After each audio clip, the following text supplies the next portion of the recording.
welcome to our third episode of Thriving Thursdays, Multilingualism Matters. So if you're new here, I want you to know that this is a project designed by SIETAR Austria, the Society for Intercultural Education, Training and Research. My name is Karin Martin, and I'm the host of this expert talk series.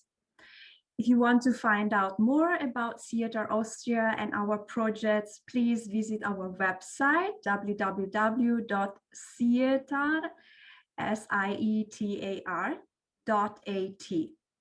Also, please feel free to contact us if you have any questions or suggestions for our future talks. So today, I'm really honored to have Professor Matras with me. Dear Yaron, thank you so much for accepting our invitation. You are Emeritus Professor of Linguistics at the University of Manchester and Honorary Professor in Institute for Forensic Linguistics. You are also the founder of the Multilingual Manchester initiative that brings together researchers with local stakeholders, local government, community groups, to raise awareness of multilingualism and also to address related policy challenges. So I know you also publish widely on the linguistics of Romani, Kurdish, and other languages of the Middle East, even German dialects. So the first question, dear Yaron, is to get to know you better. I would like to start with your linguistic biography. What languages do you speak? Where does your passion for languages come from? And how is this connected to your professional career? Well, thank you very much for having me. My passion for languages, I think, comes from home and from my parents and grandparents. I grew up in a household that was multilingual. And between my grandparents and they spoke about 4 or 5 different languages. And I grew up in a very multilingual city that has been multilingual for millennia. I grew up in Jerusalem, where in certain neighborhoods, every street speaks a different language, or you can hear many languages often in the same street. And I think that's what inspired me to take an interest in language. I spoke several languages from home, and I was interested in learning languages as a bridge between cultures and nations as well. As a teenager, I spent a couple of years in Canada, and I learned French there. And this was at the time when there was a French language movement in Quebec that was very strongly oriented toward correcting discrimination and economic and social discrimination. And later, as a teenager, still at the age of around 16, 17 in Israel, I was probably one of the few, perhaps even the only person in my age group of my generation at the time who learned Palestinian Arabic through immersion and not from home. There are other people my age now in Israel, on the Jewish Israeli side. Later on, I left. I went to Germany to study, and I learned languages there. I took an interest in dialects of German, but also in other Middle Eastern languages of migrants and diaspora communities, such as Persian and Kurdish and Turkish and others. And then I learned Romani through immersion there in Germany, and was again probably one of the very, very few non-Romani young people at that time in my 20s already in Western Europe who were not Roma but learned the Romani language. And so I've since my interests have been particularly in Germanic languages and German dialects and languages of the Middle East, as well as Romani, but also wider, looking at languages of India and other languages that I kind of learned for fun or out of interest. And to me, doing linguistics was always connected to immersing myself in different languages. Not every linguist does that, by the way. There are many linguists, and some of the leading linguists in the world do not really know many languages and theorize from their knowledge of 1, 2, maybe 3 languages.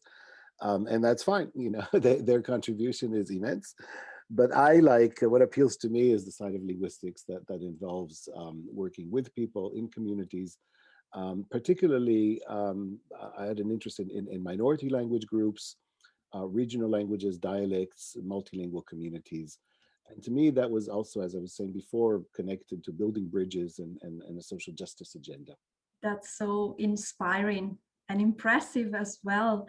And I know your research interests include, among many other things, also, as you were mentioning, the documentation of minority languages, and also the impact of contact between languages on language structure and language policy. So my next question is about language contact. Can we generalize how languages influence one another, in what circumstances, and how can we study this topic? Well, I believe we can generalize, but we need to do that in at least 350 pages.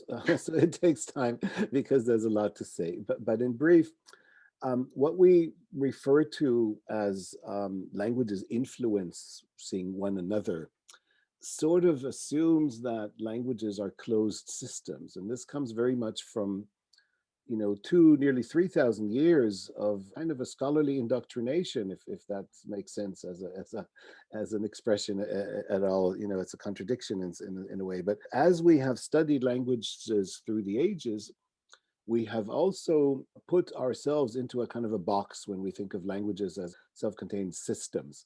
And we project that onto things like dictionaries, grammar books, texts, and the idea that there's rules of what is right and what is wrong in language. So the study of language through the educational systems and using language as a banner of unity also traps us in an understanding of language that is not really realistic.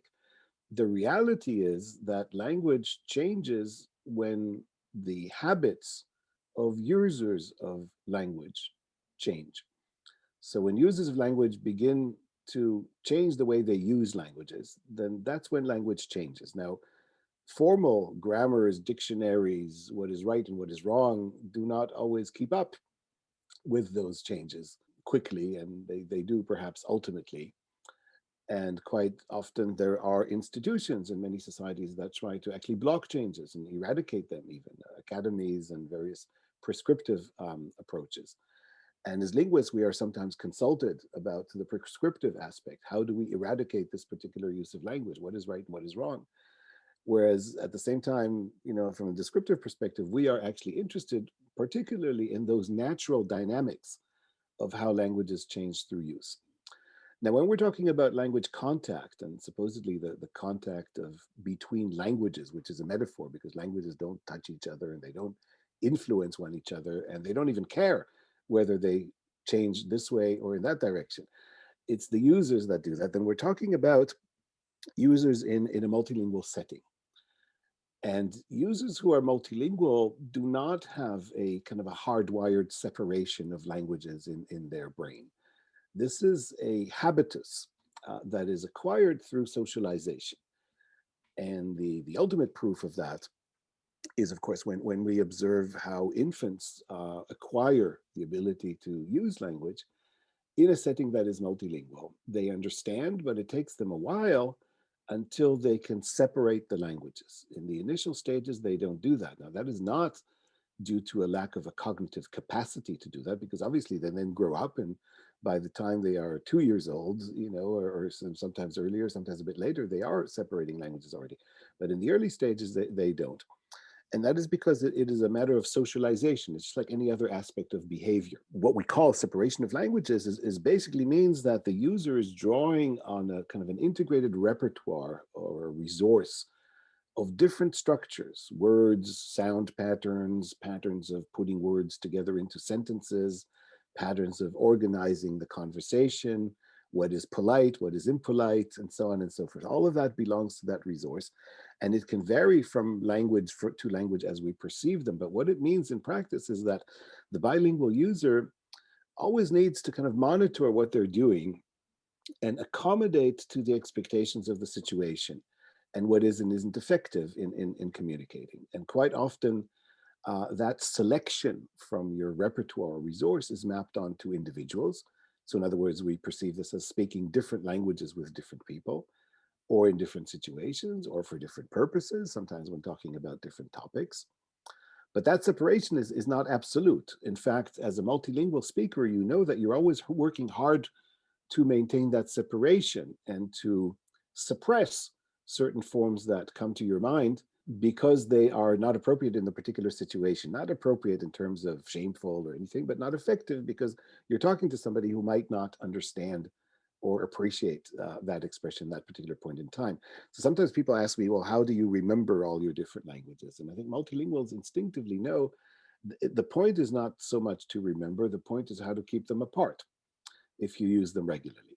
So language changes through contact when users change their habits. And that means that the selection patterns of what am I allowed or expected to use in this situation or that changes.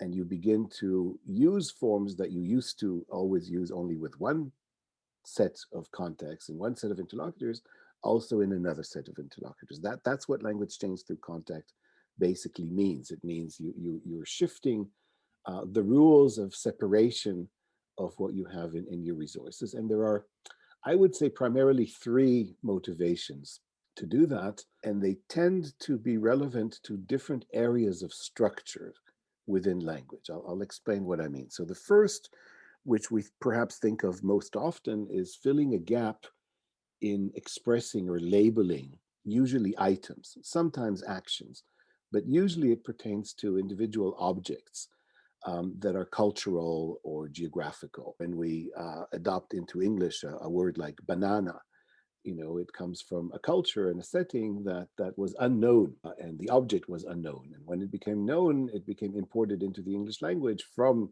one of the, in this case, West African languages in which that form occurred. So that can pertain to objects, to animals, flora, fauna, but also cultural organizations, institutions, procedures, and so on.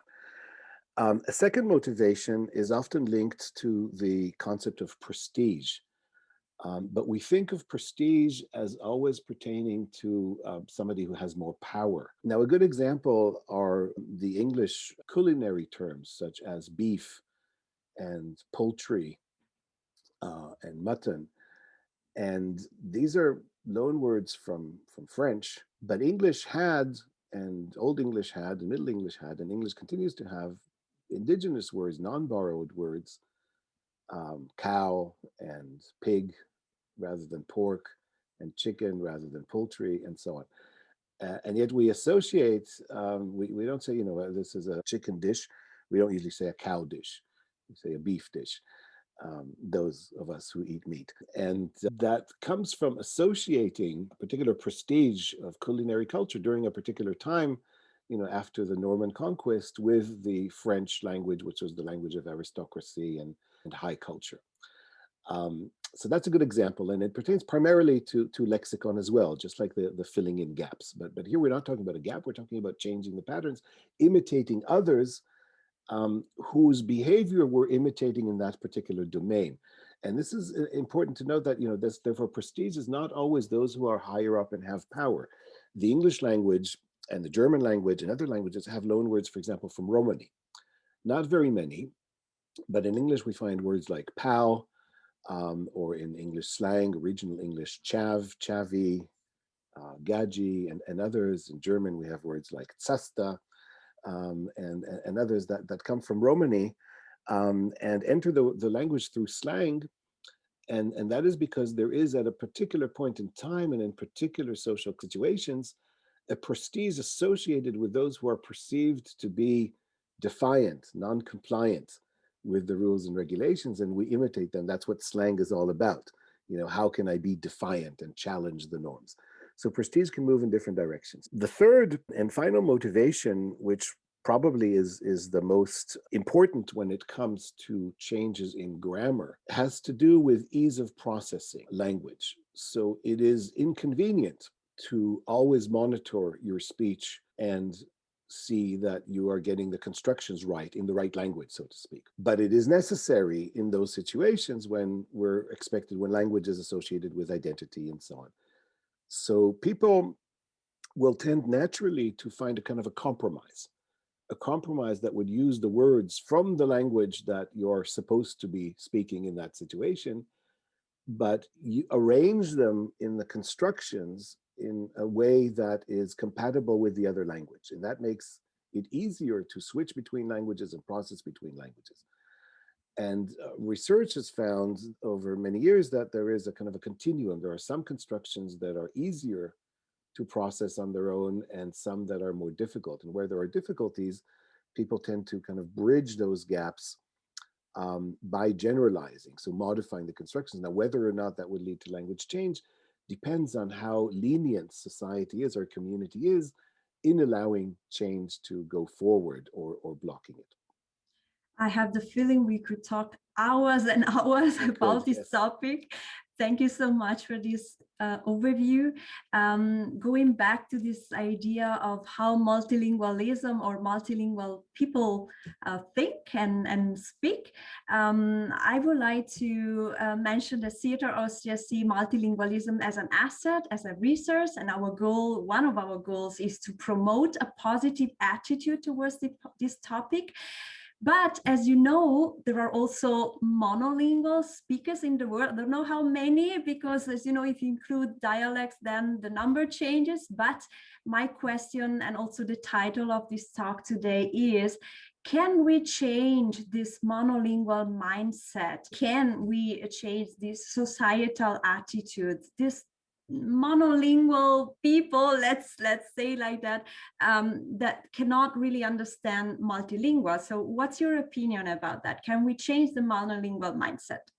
So first of all, the question when put to a researcher is an interesting one, because researchers are often asked, what evidence do we have for this or that?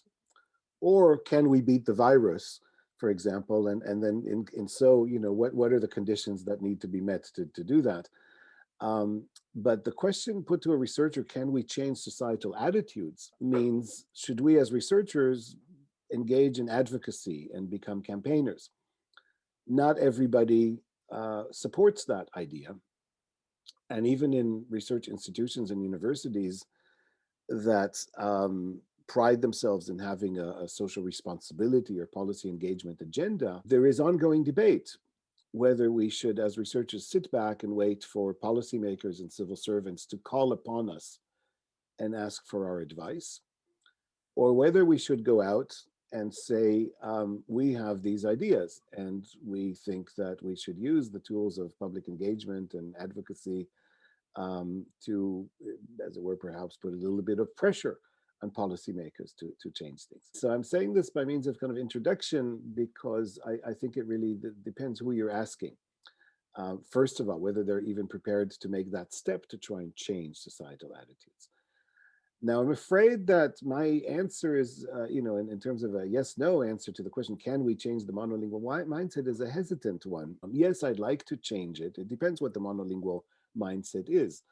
I think when we talk about monolingual, we mean that there is a kind of a prevailing sense in most nation states that there is a one language that is tied to your identity. Now, having said that, languages, many countries also recognize regional minority languages, sometimes dialects as well. Nevertheless, there is that understanding that one language is a unifying factor socially, economically, emotionally. And it is that, I think, that we consider the monolingual mindset. And I have seen the monolingual mindset change, or let's say, I have seen a different mindset prevail in many parts of the world where multilingualism has been the norm for ages, but particularly in Western globalized cities that in the past couple of decades have come to realize that the fabric of the community or the population of urban centers is one that is multilingual. And in order to bring people together and give them confidence and pride and build bridges and have them also be more productive economically and more cohesive socially, it makes sense to embrace multilingualism. I have seen that and have had the privilege to contribute to that in Manchester, where I lived and worked for many years through the Multilingual Manchester initiative that you mentioned when you introduced me. And I've seen colleagues do that in successfully in other places as well. And so I'm a great believer at this point in time where we are, with kind of a re-emergence of various forms of nationalisms and boundaries being erected in different places. I'm a big fan of cities networking and celebrating the multilingual mindset, not necessarily with a view toward beating or changing the monolingual mindset, but simply strengthening those places and initiatives that are committed to multilingualism. And I therefore very much welcome the position that you have presented on behalf of SIETAR and there's many, many other organizations. And I think we should join together into a multilingual cities forum and collaborate and share good practice. And I think that's the way forward. Absolutely. Looking forward to it. There's already a question. Dr. Matras, what are the key differences in the way monolingual brain is wired compared to multilingual mindset? Do you want to make a comment? I think we have a bit of a confusion in terms there. I think when you mentioned or monolingual mindset, I think we were talking about societal attitudes. Yes, I was talking about attitudes. So yes. This is now a question about the brain. Initially, I think that the brain is not wired either monolingually or multilingually.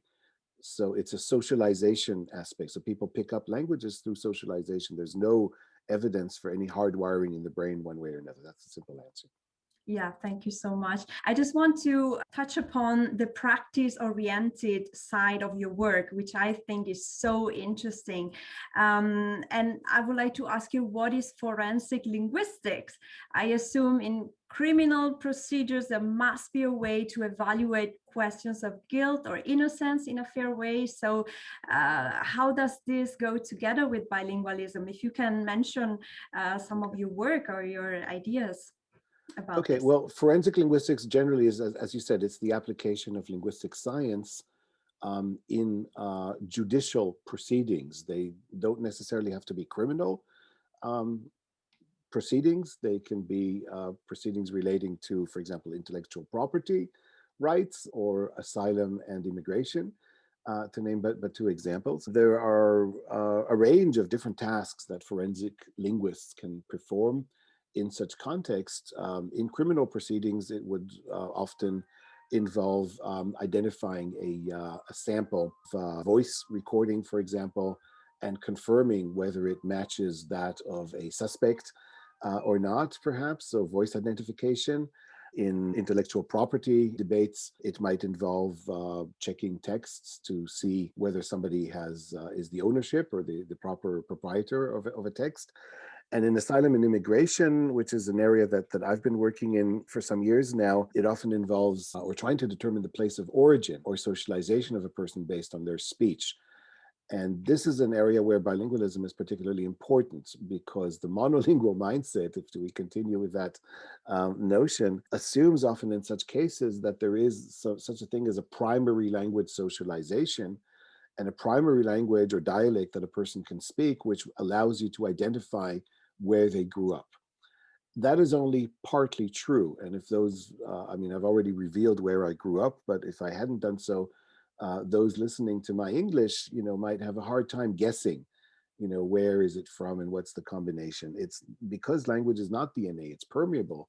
We need to take account of various factors, and bilingualism, of course, is one of them. So one way, for example, to have a more accurate determination of where somebody is from is to cross-reference various languages that they know. And let's take Syria, for example, which is now relevant country of origin of refugees, many refugees coming from Syria, who are generally also entitled in many countries to refugee status because of the situation in Syria.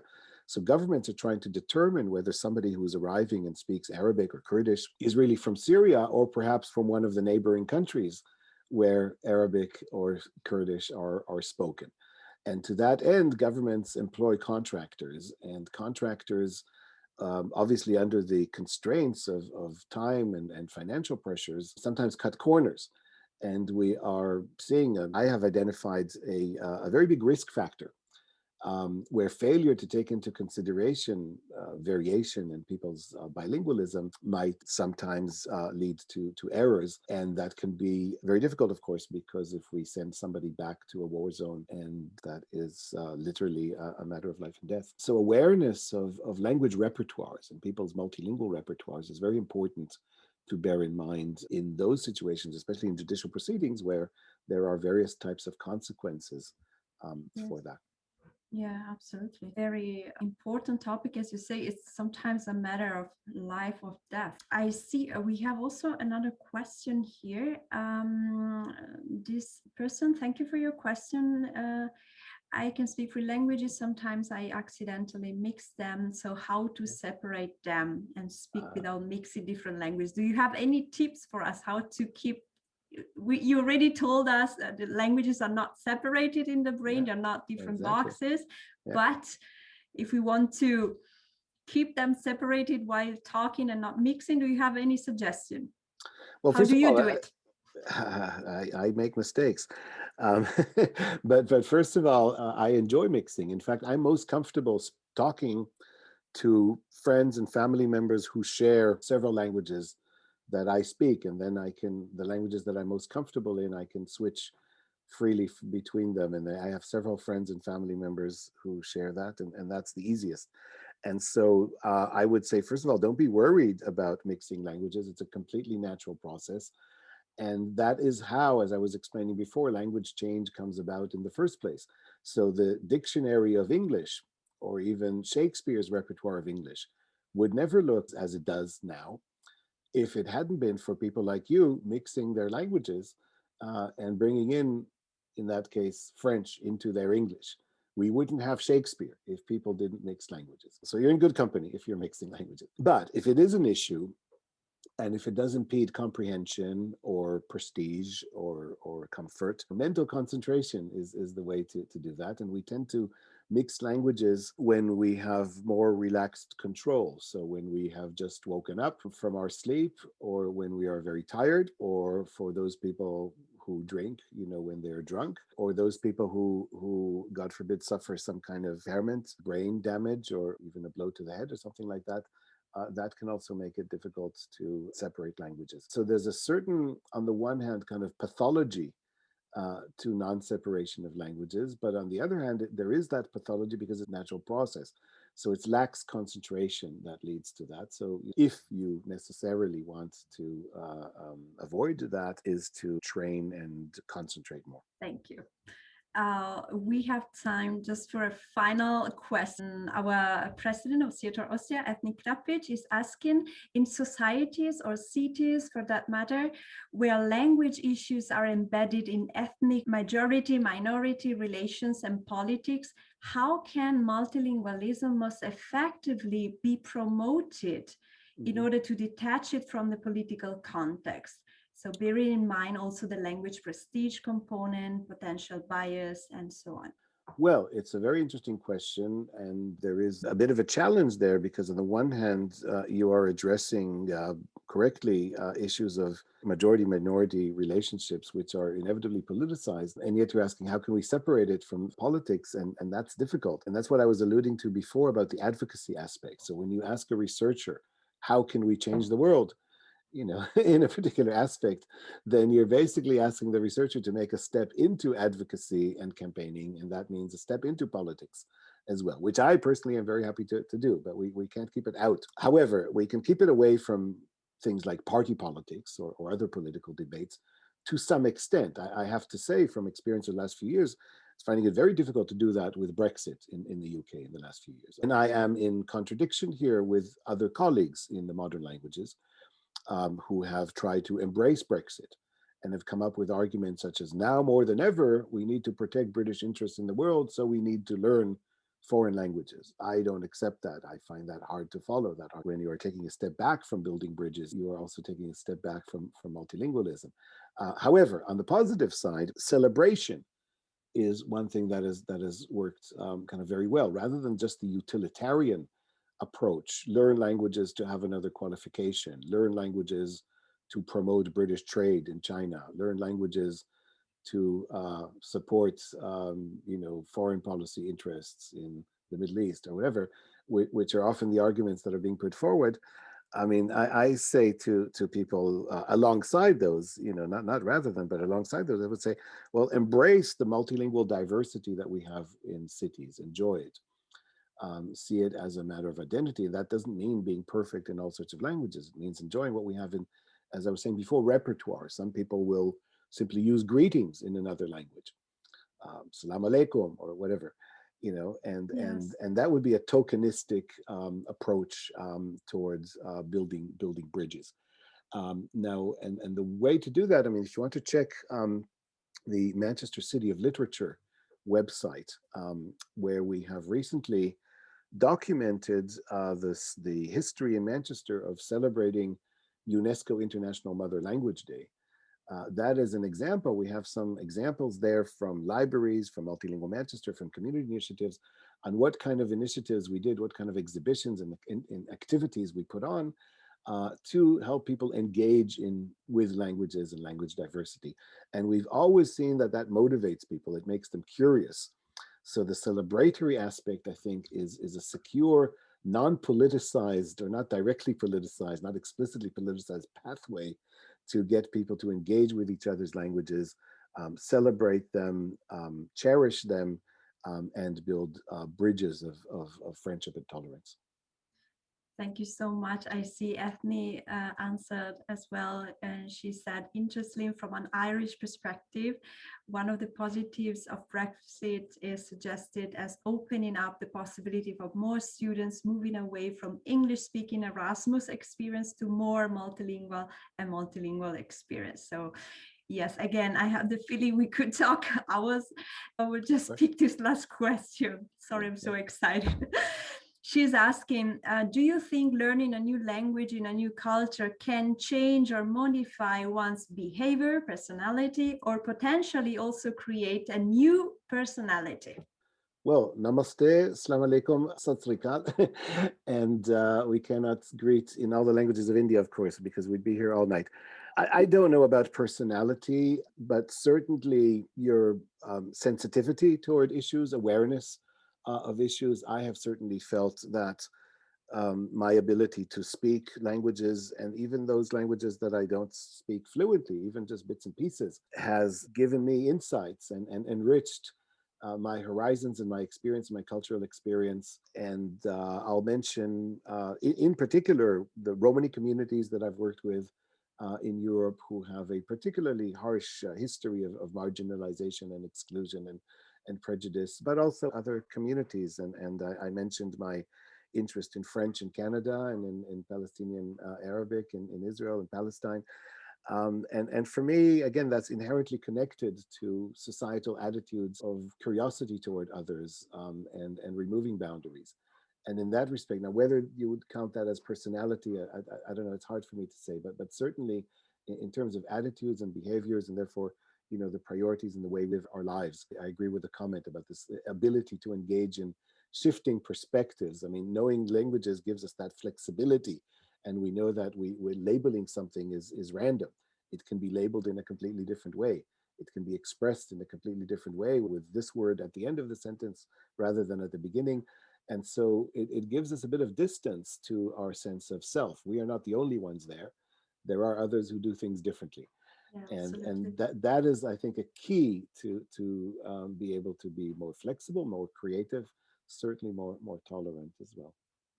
Thank you so much. As a matter of fact, at SIETAR Austria, we are collaborating with the research group Transspace at the Carinthia University of Applied Science, and we are working exactly on this relationship between multilingualism and personality traits and many other things. Yaron, please tell us, where can we find you if we want to know more about you? I've recently retired from the University of Manchester. I'm still affiliated as emeritus, so I still have a webpage. There, I will perhaps in the future set up my own website. In the meantime, if anybody has any questions, you're very, very welcome to contact me. You'll easily find my email or via SIETAR, and I'd be very happy to answer your questions. And yeah, and Yes. Iyach Shamlar to Kazakhstan as well. Nice. So it's okay. Yeah. All right. Yaron, thank you so much for joining us for this wonderful and inspiring talk. One thing that I will keep in my mind is this idea of bridging, the bridge, this idea of bridging cultures and language. I really love that idea. And also the word celebration. So we're going to celebrate more multilingualism and world languages. Thank you so much. Let's keep in touch. And thank you also to the audience. Thank you for joining us. Thank you again, Yaron, and good luck. My pleasure. Thank you for inviting me.